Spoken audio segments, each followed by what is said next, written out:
नमस्कार दोस्तों। आज मैं आप लोगों को एक बहुत ही मज़ेदार कहानी सुनाने जा रहा हूँ, जिस कहानी के बोल हैं मूर्ख बकरी की कहानी।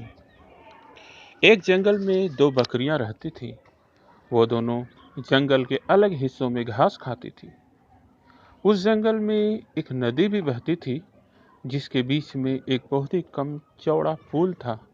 उस पुल से एक समय में केवल एक ही जानवर गुजर सकता था। इन दोनों बकरियों के साथ भी एक दिन ऐसा ही हुआ।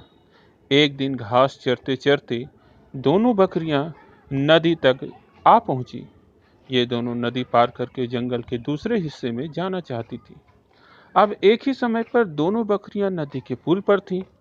पुल की चौड़ाई कम होने के कारण इस पुल से केवल एक ही बकरी एक बार में गुजर सकती थी, लेकिन दोनों में से कोई भी पीछे हटने को तैयार नहीं था। इस पर एक बकरी ने कहा, सुनो, मुझे पहले जाने दो, तुम मेरे बाद पुल पार कर लेना। वहीं दूसरी बकरी ने जवाब दिया, नहीं, मुझे पहले पुल पार कर लेने दो, उसके बाद तुम पुल पार कर लेना। यह बोलते बोलते दोनों बकरियां पुल के बीच तक जा पहुंची। दोनों एक दूसरे की बात से सहमत नहीं थी। अब बकरियों के बीच तू मैं शुरू हो गई। पहली बकरी ने कहा, पहले पुल पर मैं आई थी, इसलिए पहले मैं पुल को पार करूंगी। तब दूसरी बकरी ने कहा कि नहीं, पहले मैं पुल पर आई थी, इसलिए पहले मैं पुल पार करूंगी। यह झगड़ा बढ़ता चला जा रहा था।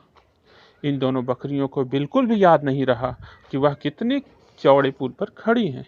दोनों बकरियां लड़ते लड़ते अचानक से नदी में गिर गईं। नदी बहुत गहरी थी और उसका बहाव भी बहुत तेज था, जिस कारण दोनों बकरियां उस नदी में बहकर मर गईं। इस कहानी से हमें क्या सीख मिलती है? इस कहानी से हमें ये सीख मिलती है कि झगड़े से कभी किसी की समस्या का हल नहीं निकलता, उल्टा इससे सभी का नुकसान होता है। इसलिए हमें किसी भी अवस्था में अपने दिमाग को शांत रखना चाहिए।